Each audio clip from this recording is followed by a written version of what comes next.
I want to tell you a little bit of a story. I had 2 reps, right, when I first came on here, right? Let's say I'm horrible at drawing, but, right, we'll say these are the 2 reps. Now, with these 2 reps when they came on, there was one of them, it ended up being this one over here on the left side, that ended up staying with us long run. Ended up being someone that learned, that grew, that is now one of our top closers. And then we had another one that was not that. But the interesting thing here is that both of them were given all the same materials, right? Both of them were given the same process. Both of them were given the same one-on-one time with me, right? And both of them technically had the same remedial practice time and resources that the other did. But only one of them stayed. And what this came down to at the end of the day for us was that they treated stress completely different. If you have to think about your sales reps today, especially the ones that have bigger teams, if I was to say, hey, who would you trust with 85% of your homeowners? Is there a rep or 2 that comes to mind? And or is there a rep or 2 that you would say, absolutely not, we're not putting them in front? Over here. Is there a rep that you're like, we're not putting these 2? Yeah. How about here? Yeah? You're like, they get along with like 20% of the people, and we're going to say over there for everybody else. How about here? Same thing? Same thing? Same way? Nope. Crushing. But for us, this came down to stress, right? Because what I saw with one, there was adaptive behavior, but the other, either flight would happen, fight would happen, or freeze. Consistently, this one would clam up, get super red, not be able to answer a question, couldn't ask for help, couldn't raise their hand. It was never their fault. It was always someone else. Well, they said this super special snowflake word track that didn't work for me, and we don't track this, and I can't do that. Or it would be hey, it's your fault. Hey, your process sucks. Your coaching sucks. You're too mean. You're too nasty. This isn't going to work. It's too much confrontation. Or it would be the avoidant. And I think in a lot of ways we know salespeople that do this. Sometimes this is also the people that you have bringing in that are, when you bring them in, you're like, oh, this person's going to be great. This person's going to be amazing. But they can't at all in any way manage this. So if you can't manage stress, you can't sell long term. And some of my best sales reps that I would say 6 months ago, like, oh yeah, and they're going to see this video, so I'm not going to name them. We'll call them 1, 2, 3, 4. One of them would be someone that I would say, like, I would send you in front of every homeowner. I would send you in front of every contractor. You know the business. You came from the business. You're rocking and rolling, but you suck at this. When you get rejection, you blame me. When you get rejection, Shopware isn't what I thought it was. They brought up a good point over here. I wouldn't use it for this. I wouldn't do that. Same thing happens with y'all, I'm sure. The problem is, though, when anybody is doing any of this, they're not making you money. They're costing you money. They're a massive liability. And so I hope that if for nothing else, when y'all leave here, maybe do a little mental model of who on your team is which type of rep here. You think about ways that you can get the people that are doing this, that are running, that are fighting, that are clamming up, a way to more adaptively interact with people. And it doesn't mean that you have to use AI for everything. AI is not a silver bullet. It's something that can help you parse a heck of a lot more data, a heck of a lot faster, because nobody in this room is trying to sit on their computer 24/7, 365. I know that, or you wouldn't be in any kind of trade. Why would you be in something that's with your hands, it's in front of people, if you wanted to be on the computer all day, every day? Hey, they will do some of that, but they're also not the silver bullet. And I'll be the first to tell you, against better judgment probably from some of our other leadership, that AI agents are not going to solve your problem. You probably have plenty of other things that are upstream that even the best agents, some of our competitors that are just agents themselves, they're not going to fix your problem. Because your outputs are only as good as your inputs. So when we're talking about these reps, we've got this happening. The thing that we really want people to get is and this acronym, don't laugh too hard, okay? It's a big old donkey, okay? It's this right here. This is how I want you to think about the other reps that are not this. When you're identifying the reps that are working well for you and the reps that are not, this is what we want them to be. We want them to be in a place where they can affirm, right? Not only how they're feeling, right? And I know we don't want to get woo-woo, we don't want to get in psychology, and not everything's about feelings. I get it, but we've got to affirm how we're feeling. We've got to affirm that we need to improve. We've got to understand that we actually need to improve, or none of this matters. The rest of this presentation doesn't matter if they're not willing to accept that they need to improve. The second thing here that we want to also look at is, instead of them fight, flighting, or freezing, we want them to be seeking your feedback, seeking the feedback, or trying to solve the problem in some format, seeking to be in a position where maybe they go on YouTube and they try to solve their problem before they bring it to you. Maybe they come through 7 different word tracks, put together a little mental model before they're like, hey, daddy, I can't figure this out. The last thing we want is sales reps pretending that they're lions, but they're actually just in a zoo. Lions in a zoo don't get fed unless the zookeeper gives them food, yeah? I know our sales team is kind of guilty of this as well. Marketing generates so many leads. I'm sure some of y'all generate a ton of leads or do referrals or do intros, and your sales team eats, but it's because you put in the work. Don't want them to be cosplaying as lions. How about they actually just be out there eating what they kill? But for that to happen, they have to acknowledge that there is something that they need to improve on. And they have to seek understanding, okay? Not just from you, but also from the customer. Why? What did I do that led them to respond this way? What did I say? What body language did I have? How was my tonality, my cadence, my intonation? How did I interact far before I stepped out of the truck?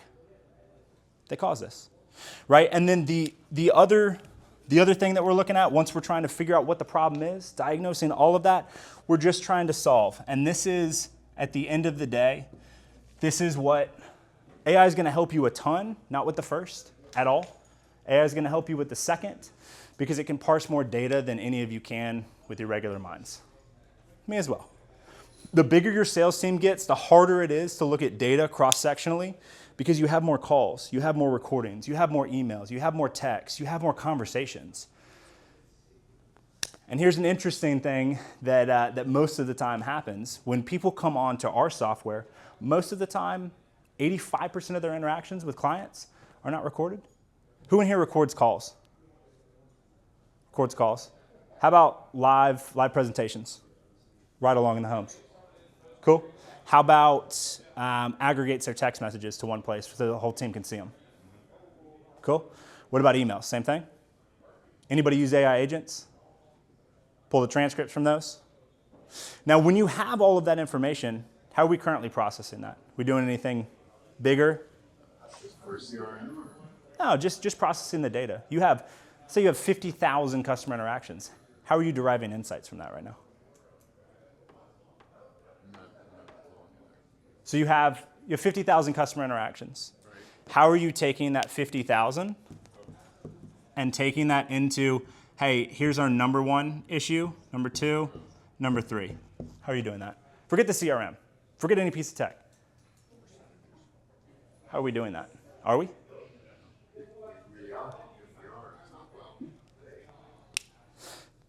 Something to look at. I mean, there's a lot to improve. AI is like the magic word of doing all kinds of things.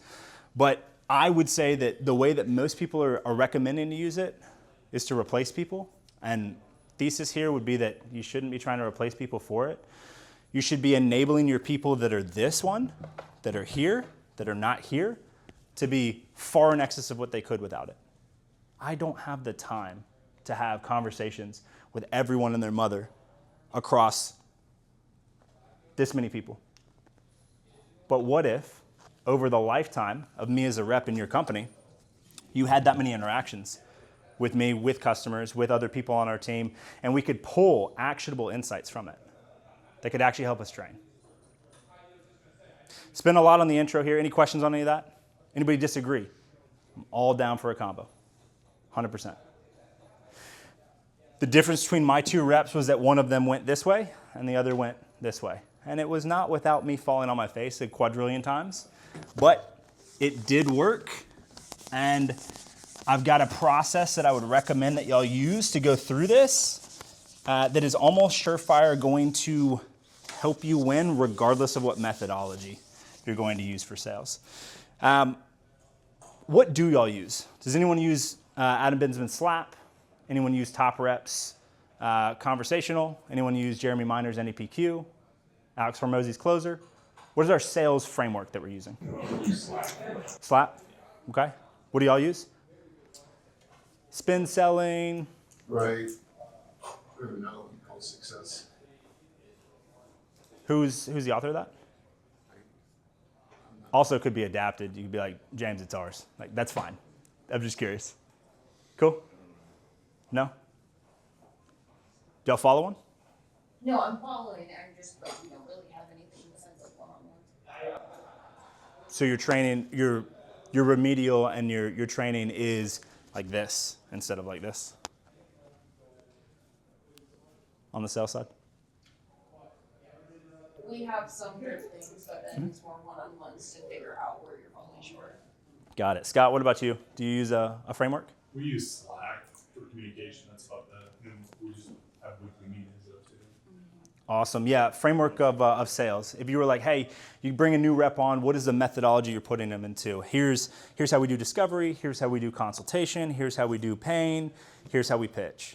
That method, I know we went through a few. Y'all are on SLAP. You've done Bensman's? Have? Yeah, we've done it. You bounced around, didn't like it, or? We took a variation of some of the things we liked. Okay. How well does the variation work for you? I think really well. Pretty good? Yeah. Cool. Do y'all have a framework that you follow? Sales framework? Just manual. Okay. Okay. You don't. At the ass in my business. Right? Hey, let's go. Let's go. Okay. You're in it. Yeah. No, I get that. Okay. Well, I'm going to make a recommendation that some of you probably aren't going to like, but I think it's extremely important. The first step here, if you're going to use AI to help you do this better, you've got to choose a methodology. Now, I don't mean that you need to take Bensman for truth and evidence and the Bible himself, or you need to use Toki stuff, or you need any one specific person. But step one is you have to choose a methodology. Methodology. Can't spell. Never did do well in the spelling bees. You need a methodology. And to me, it doesn't matter if it's SLAP. It doesn't matter if it's NEPQ. It doesn't matter if it's Closer. It doesn't matter. You just have to choose a methodology. This can be one that pre-exists. It could be something that you put together. Like, hey, step one, we ask these questions. Hey, step one, this is what we're trying to get out. My recommendation when you're looking at choosing a methodology, though, in general, is you need to start with how homeowners should feel. Who has seen, and I won't dog him, it works for a lot, who has seen Andy Elliott on social media lift up his shirt and say, if you don't have a six-pack, you can't sell for me? People heard that, right? That evokes a certain emotion in certain people. For some gym bros, love that. Yeah, man's challenging, man, I'm here for it. But for how about anyone that's a little bit more in touch with their feminine side, a little bit more in touch, a little bit more emotionally non-avoidant, probably going to be a little bit interesting, right? I doubt that a female sales leader is going to stand up at the beginning of a call and lift up her shirt and say, if you don't have abs like mine, you can't sell for us. So my recommendation would be that when you're choosing a methodology, you start with how you want them to feel. If you look at somebody like Alex Hormozzi, for example, with the Closer framework, very simple. CLO-SER, it's an acronym. It works really well in local service. He's less worried about how you feel emotionally. It's really just more logical, kind of straight to the point. Sell you the vacation, boom, let's go. Decrease the likelihood of non-achievement, increase the likelihood of achievement. Go ahead and put you in there, you're good to go. Jeremy Miner, right? Or natural selling with, I forget Michael's last name, or STG with Ryan Groth in the industry. All of them have a different framework in how they do this. The one that you choose could also be an adapted version of what you have and you like somewhere else. But it should start with how you want them to feel. Because if you don't have a methodology, if you can't say, hey, this is success, this is North Star, this is truth, how are you going to use AI to do anything? Because with AI, you have probabilistic and you have deterministic. The goal for AI implementation inside of sales is a deterministic application. You want it to say, hey, based on these 17 things that you have right here, they adhered to this percentage on each. You have to give it something that you're baking it against. If you don't, you might as well not try to use AI across it. Everybody following? We good? Okay, so once we figure out how we want them to feel, what we want to really look at is professionalism, okay? And this looks like a whole lot more than just, is your shirt tucked in? Is it ironed? Do your shoes look good? Is your truck clean? That's a hell of a lot more than just that. Okay, so when we're talking about this, we're talking about a couple different things. What we have is what we call a professionalism formula, and it's essentially just four things that we put together that equal professionalism, that when we look at our word tracks around communication prior to the appointment, when we look at word tracks post quote follow-up, the stuff that we bake into our CRM and that we are the ProLine team also selling contractors use, it has to really cross four things here to be professional. Okay, so what we're looking at first is it's got to be clear, right? So got to have clarity, got to care, and both of these on the clarity and the care is tied back into the feeling. Everybody following? We really have to give a crap about how they feel. Once we have clarity and we have care, we also have speed, okay? And what I would be very curious to know, homeowner opens a web form, uses Roofle, Instant Estimator, anything. I don't really care how they get there. How fast do y'all respond? As fast as possible. That's a really PC answer. How fast do you actually respond? Depends. Yeah, I mean. Hold on. Wait, pause. Say that again. Depends on the time of the day. Can you say it a little louder? Depends on the time of the day. Amazing. So business hours. Business hours. How fast? Within an hour. Within an hour. Do you think that's appropriate? No. Why? To be Why? closing. Speed to value? They're already moving on to the next one. Speed to value, maybe? People know that you care and you're professional if you're quick. Think about your competitors. Maybe let's say an hour is gold star. Amazing. What if your number one competitor has a speed to lead that goes out, SMS and email immediately, and then sends them a booking link to book their own appointment, and then one of your CSMs or CSRs calls right after? What if that happens before y'all even get back? You lost it. And what's an average ticket for y'all? Just roundabout. Doesn't have to be exact. 15K? Mostly finance, mostly insurance, mostly cash? Cash. Like cash up front. Full pay? Well, I mean, at the end of the job, you're getting 15, like net 45? Yeah. Okay. That's a lot of money to be losing because you didn't respond quickly. Scott, how fast do y'all respond? Just on average. No wrong answer. Usually within the hour, but In the hour. Amazing. Gentleman in the back, about how fast do we respond? Used to be pretty quick. Right now, I've got a new manager. I fired my manager. Okay. Fired your manager, so who's following up? That's me. That's you. Yeah, I'm back where. Okay, so here's an interesting question. You're here right now, you're paying attention, you're engaged, loving this. I'm here because my son's here, and I'm hoping I know I'll come out of here with a more secure information.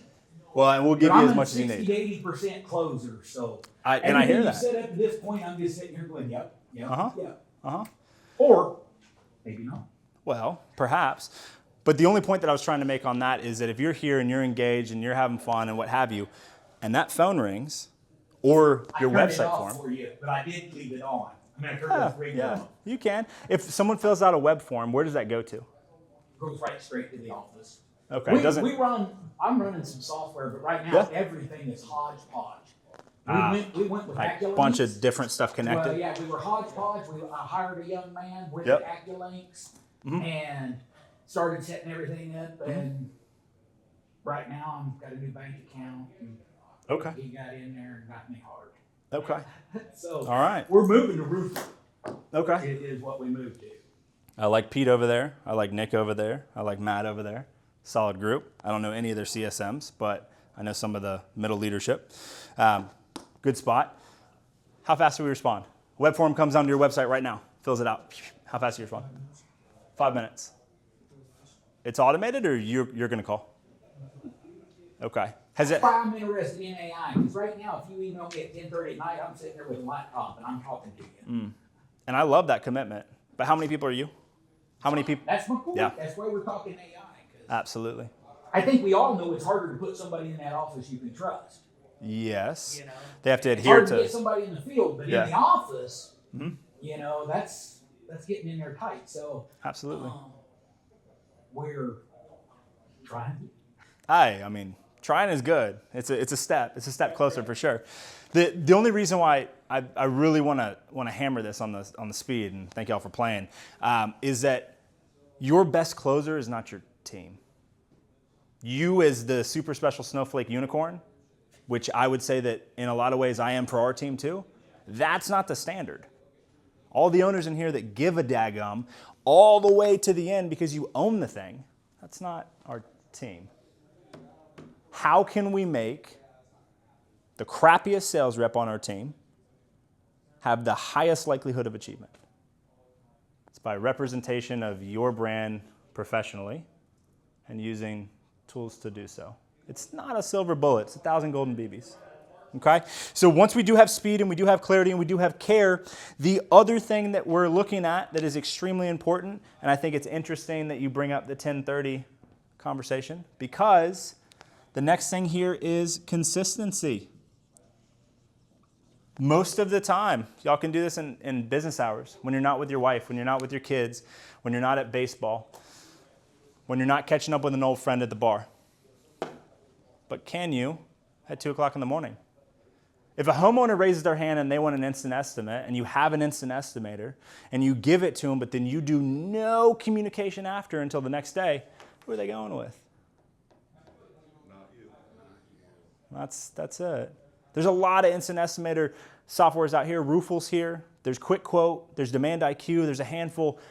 All of them can do somewhat of the same thing. I'm 100% biased, even though we don't own Roofle. Really like them. We've been partnered with them for years. You do not have to use them. An instant estimator that can pass contact and project information plus the total area into your CRM is necessary. You need to be able to hit SMS and email almost immediately. It does not need to be any of you on the computer at 10:30 at night. It can be, but it doesn't need to be. We on the same page on this? Professionalism, extremely important.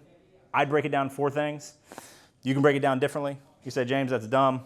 Amazing. Take what you love, leave the rest. Okay? Step 1, after we choose a methodology, what we are going to do. 1:30, we're good on time. Man, I'm moving faster than I thought. We got to build the scaffolding. So when we're talking about AI, we cannot be ambiguous, right? How many times have any of you opened up a chat window in Gemini or Grok or GPT or Claude and asked it some random information without any context and it makes crap up? Yeah? Happens all the time. Who was the 23rd president's wife twice removed? Maybe it has the answer to it. Maybe it gives you the answer. Or maybe it, with conviction, lies to your face every time you say, but no, it's this person. Well, you know, you have a really good point, but blah, blah, blah, blah. Same thing here. When we're talking about implementing AI in your sales process, you have to have something that this is. Now, for us, I'm going to break it down to 3 things. The first one, and I'm going to put these up here so that you have them, and then we will talk about each of them. So number 1 is going to be source materials. Number 2 is going to be a practice schedule.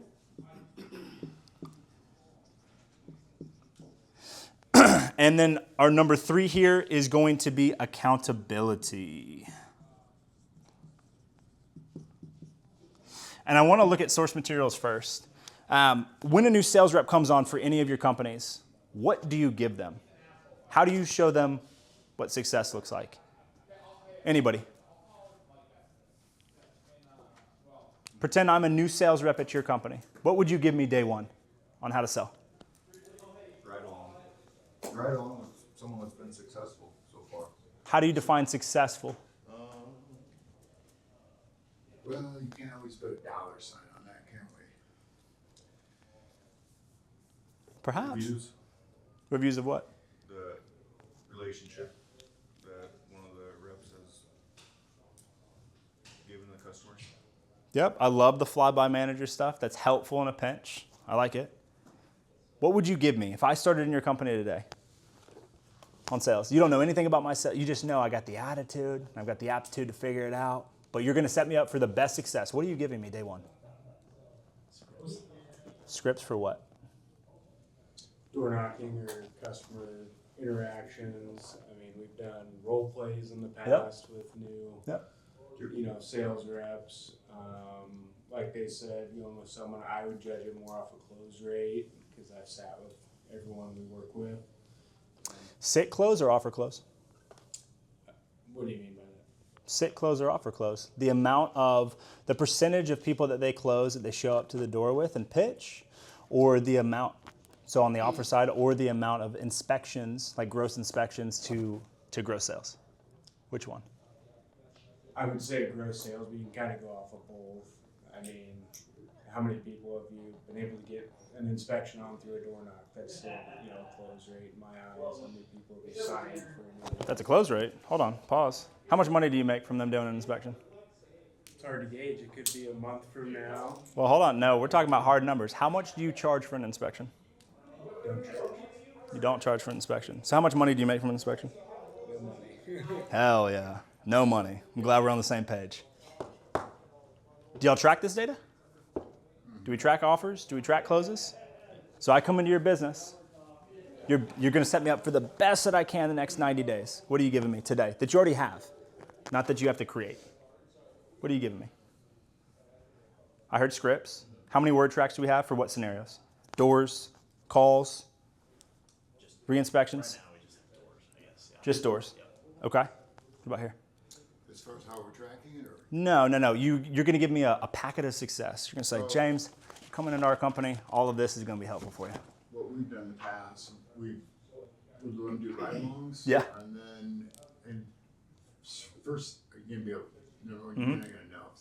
You'll be able to do it, talk a little bit. We actually send them for a full week of training, Okay. right? We can have trainers come into Mm-hmm. our office, or we send them. Mhm. And it's just not just roofing contractors. Yep. It's, you're training with electricians, plumbers, heating and air. Doing some cross. Yeah. Yeah. 'Cause Cross-pollination. You never know that little nugget, and you have to role play. Yep. You're gonna know when they come back, because we get the report, Mhm. actually from the trainers, and they're taping everything they're doing. Yeah. Right? So, How much does that cost for you to send somebody off? oh, quite a little. Yeah, Okay. I'd say. $5 grand, 10 grand, 20 grand? Yeah, I was gonna say, by the time you fly them someplace, if they're not close, it depends where the trainers are, because they move around. $5 grand easy. $5 grand. And you do that when someone starts straight They're up? only, but they're only, that's not, it's gonna be within the first month, but you're gonna do a 2-week kind of Yeah. audit on them. I like it. An accelerator. Yeah. They can blue sky you, Yeah. right? Cool. I like it. That's a good process. Maybe there's some more, but that's a good process. What about when you bring a sales rep on? They do like a week of training, Mm-hmm. with a lot of the same stuff you said, like ride along, Yeah. role playing, usually get a packet of like your basic roofing 101, stuff like that. Our boss also does the core 4, so like your accountability is just like within Mm-hmm. yourself. Are you working out? Are you telling people you're thankful for Yep. them? And just kind of building from the base up. Okay. Scott, what about you? If you had to, you're putting me, I'm coming to sell for you for a month, you're paying me nothing, you're going to make me the most successful you can because you want all the cash, what are you giving me? We've been, honestly, we need to put stuff in place. We've been lucky, the guys that have come over have been in the business. So we've been lucky. I'm brand new, never hit a door. How are you going to set me up? We haven't been there yet, Okay. but I know we will be, we've been there, but yeah, I mean, as far as when they come over though, we sit down, we talk with them, we right or wrong with them for the first 4 weeks, go on appointments with them, stuff like that, but Yeah. we need to put something in place when we do get that person on, for sure. How about y'all in the back? Give me, I've been here 30 years. Yep. I've done it all. I mean, that makes sense. I still prefer to draw a roof than to use an app. Yeah. Fair enough. So, Old school. I you get know, it. Yeah. I think you should be on the roof, so I get on. But we have a very inclusive setup, and it's all paper. You know, I okay. have the old pitch books. Hey, and I like it. I get literally, it, yeah. starts out walking the value and talking and building value. But All good. what we've been doing piss poorly for 3 years is trying is what I'm sitting here for. Yeah. You know, is trying to see what technology is available, what is going to be the best. And I don't want to learn 5 different things. I'm Fair. almost 60. I want to I pick hear you. out something and learn Yeah. it, you know? I definitely hear you there. Okay. Well, I'm gonna have to speed up a little bit, but thank y'all for letting me know what you're doing. The thing that I would recommend here for source materials are as concise as you can be. You need word tracks. You need frameworks to understand what success looks like. AI in the regular chat interfaces is not gonna give you anything on tonality. So don't try to look at tonality from the AI. Most tools don't have anything to do with that in it. It's on transcript, so it's going to look at adherence to whatever framework you have. You have to spell it out. 300 pages is not the move. As concise as possible. You should have, hey, if they go through these steps, that's success. If they go through these 3 of 6, that's 50% of the way there. They go through set 5 of 6. You can do the math backwards. I suck at math too. But as concise as possible. And then we got to look at practice. Who in here role plays once a week? Oh, no? Are we still talking about roofing? We're still talking about sales, yeah? Yeah. We are. I like that. Took me a second. I like that. How many people are role playing sales every week with their team? Yeah, it's called in front of the homeowners. Okay. How many times a week? Oh, we shoot the crap every, I don't know, once, twice a week in the sales meeting. Once or twice a week. Why is everyone in this room not role playing daily? What's stopping you? Give me the legitimate excuse. What's stopping you? Time. Okay. Lazy. Cool. Most even prima donna reps that sell a bunch are. Absolutely. Most of us are. For sure. Why are we not doing it?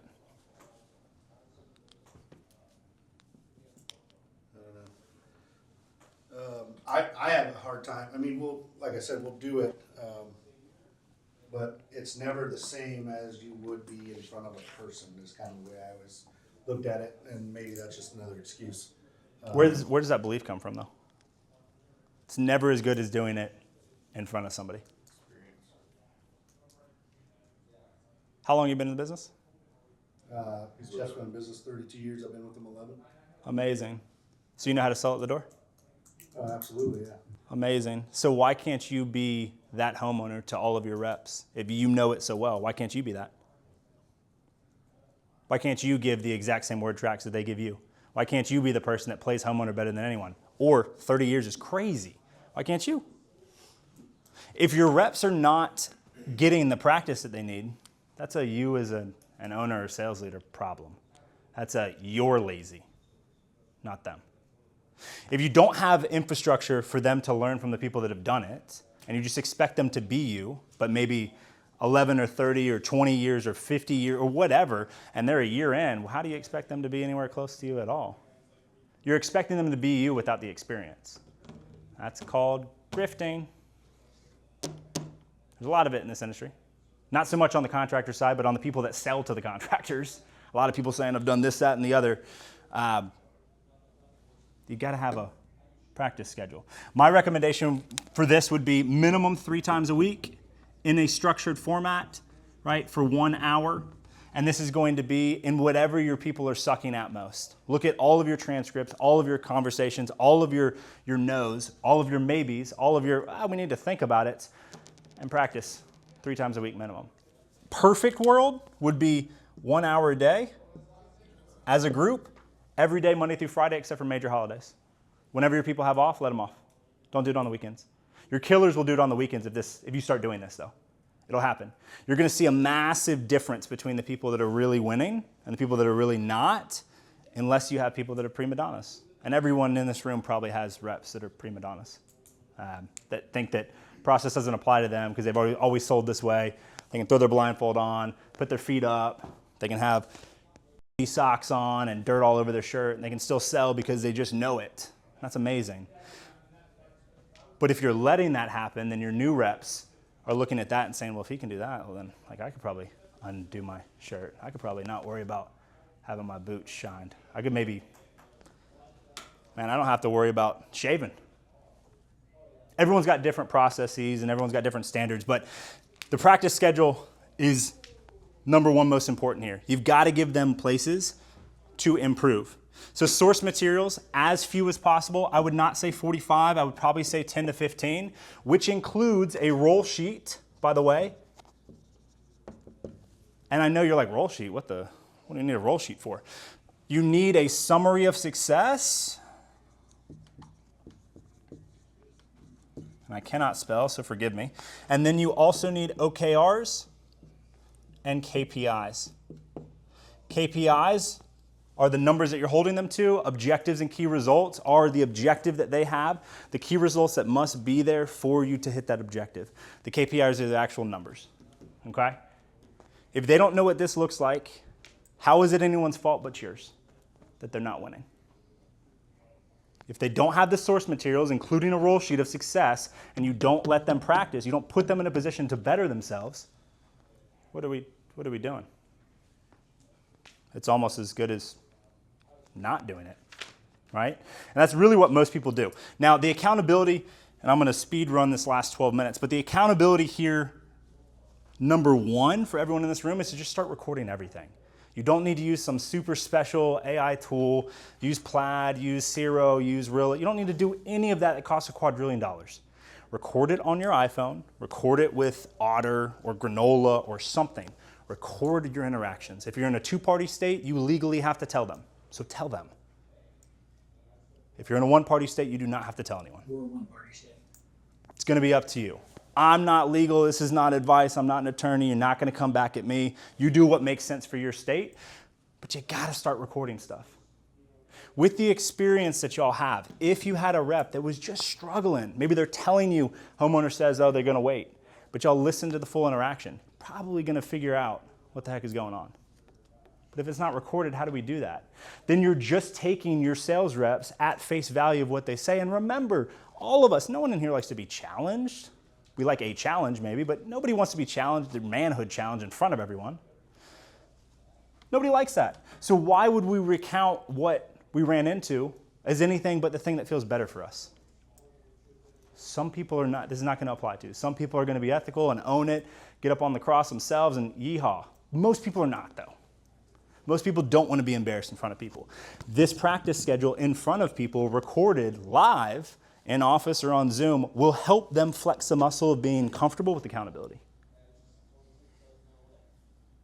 If you knew that every interaction that you had was recorded to do with business, there's going to be some things that just go away because people are not going to be willing to take the risk that it may get thrown back at them. You're going to get rid of some garbage, not all of it. You're still going to have the he said, she said, but you're going to have a recording. Your sales conversations, your ride-alongs, you're at the home, when you're doing proposal drops, your calls, your texts, your emails. Don't really care what you use to do it, but record all of it. There's no reason not to, because you need accountability. There needs to be a downside to not doing it correctly. But if they don't know by their source materials what success looks like, how do you hold them accountable?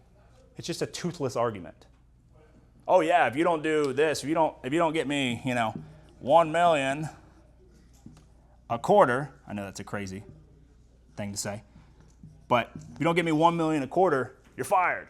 Well, amazing. Did you set them up with the amount of practice that they need to sell $4 million a year as a solo rep? Did you get them the structure and the source materials that they need to then implement and study on their own and then practice? To even come close to that? Or do you just say, hey, I want you to do this super special thing that no one in our company has ever done, and you've got to figure out how to get there, but I can't help you. If you just don't do it, you're just fired. What kind of nonsense is that? That's crazy. Okay? Everybody following? Cool? Yep. Good? Questions, comments, concerns? Anything on y'all's end? I know you came in a little later. When you say record everything, you're talking, like I'm not a sales guy, you're talking record the sale call, I'm talking about everything. Every interaction with the customer, you record everything. Gotcha. And you let them know it's recorded if you're in a two-party state. Don't put yourself in a compliance crosshair with the FTC or anybody else. Don't do that. But also, don't not record because you're afraid to tell them it's recorded. Sure. Now, you obviously have to have you got to have word tracks around why we record. We don't record because we want to blast your information anywhere. We record so that we're accountable. So we're accountable to our process. We're accountable to giving you a 5-star experience.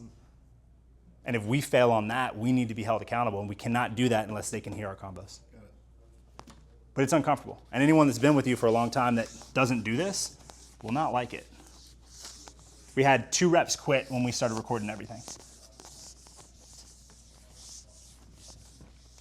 Almost immediately. Like a weekend. I'm like, where's your recordings? Oh, forgot. You didn't forget, sir. You didn't want to record, which is okay. Number 3 here, and we're going to try to move a little faster, right? Number 3 is we've got to close the loop, okay? At the top of your second page, we're talking about closing the loop. Now, what I mean by this is because we do have the scaffolding that's there, and we do have a methodology that's already selected, the methodology feeds the scaffolding because the method is the thing that we're looking at to be the arbiter of truth. It's not your sales manager. It's not the owner. It's not the owner's son. It's none of that. It's what you have that you're having them look at that is the truth of how we're going to look at somebody against. Okay? And so this could be, like I was saying previously, any of the sales methodologies that y'all were looking at, but it also could be straight up none of those, and it could be something you've adapted yourself. But you have to be able to take it away from you and put it on the method. Because it's very hard for us to have people that are willing to be coached and trained and improved and fail forward in front of everyone if it sounds like a personal attack. If it comes off as it being a you thing. Hey, you don't like them. You don't like how they said this. No, we need to look at it against method. Okay? Against the scaffolding that you had. Against the OKRs. Against the roll sheet. And be good there. Everybody following? Now, with this, we're looking at deliberate practice. And this is probably going to look like a heck of a lot more than a couple weeks. With the practice, we've obviously got the goals that we set out, and these should be, you should back into those. My recommendation would be, and you don't have to do this, I would back into your goals based on the OKRs that you have in the roll sheet. So how much of a producing rep do you want this person to actually be? What do you want that to look like? Okay? You want to go ahead and get that in there, and we want the focus of them to be straight up that. Only on success. And everything should be sacrificed for that professionally. Because after we have both the goals and the focus, we then have feedback, and then we have refinement. Now, the feedback part is where, again, AI can do this at scale so daggum fast with so much data. The refinement is where we are sitting here and we are back in front of everyone. Not only are we refining the prompts that we're using in whatever system, you can go as very basic as taking transcripts of all these recordings that we're talking about for a specific interaction or a customer that touched a couple of your people. Take those transcripts, drop them into front-end ChatGPT for $20. Give them your source materials, like a framework. Give them what you want them to focus on, and give a feedback part of the prompt in there as well with the transcripts, copy, paste, click go. It's gonna give you tighter feedback, adhering to what you have inside of your source materials, than you're gonna be able to do trying to parse all of that, because this might take you 3 weeks when you find the time to go through everything. The goal is quicker feedback. It's not about being perfect. It's not about adjusting off of one shot. It's about having more and more feedback loops to be in a position where people can get better. They've got to have the aptitude and attitude, but you can make them a whole lot better, a whole lot faster. Everybody following? Software agnostic. Use ProLine, use Plaid, use Claude, use whatever. I don't care what you use, but use something to go through this data a heck of a lot faster so that you're not making decisions today on stuff that happened 90 days ago. That's not really helpful for you. The duration between the feedback and the mess up, You want to close that distance as fast as possible. From a coaching perspective, I'm sure that most of y'all know this in here, doing a lot of stuff one-on-one with people. If somebody messes up, you want to give them the ability to talk through why they messed up and remedial action to take to make sure it doesn't happen again, and the actual answer here as fast as possible. You don't want to see on Monday, you do a ride-along and you see that they said some wild stuff in the ride-along, and then you wait till Friday to say something? How many other appointments are they going to run? That doesn't make any sense, right? So the next thing that we're looking at on the feedback framework, what we were looking at for feedback, the first blank that you're looking for is standard. We're looking for setting the standard here, and that's going to be that methodology, those source documents that we're talking about. So number one, we're looking at standard, right? The number two that's here, we're looking to name the gap, okay? When we're talking about the thing that they need to do to get better. If you were just nonsense all on tonality, I need to let you know that your tonality is not where it needs to be, specifically in these phrases when you're talking about this topic, or when we went to try to cross-sell something else, or they agreed to this option on the best, and then we wanted to upsell them to siding, and maybe we started with an LP, and then we're like, you know what, let's actually go this direction, and also let's tack on gutters. Maybe you were great on the regular option close, the good, better, best. Maybe your tonality, you got a little squeaky going to the siding or going to the gutters, and then same thing rolling into the next, okay? Got to know what gap we're looking at. And then the other thing that I have always found to be very helpful is to just ask your person that you're trying to give feedback what they think the answer is. I know it seems rudimentary, but asking them to be a part of their betterment goes a hell of a lot further than us saying like, you need to do this or you die, okay? That's not really helpful, right? And then once we have not only their buy-in to doing this, but also a willingness to do it, to understand it, and then also to implement it, we just put in a solve. If I've got people that suck at tonality, I'm going to have them use either one of our other sales reps, or I'm going to have them use our interface to do AI roleplay and hear their tonality and go through that. The person is going to be better than the AI. The AI is something that you can always do at 3 o'clock in the morning when you're taking a crap, though. Okay? They have their places. It's not one or the other. It's both, depending on scenario. Follow? Last thing on the takeaways here, difficulty is constant. It's not going to go away. Your best reps are going to be the ones that are down to deal with the stress and do something beneficial with it.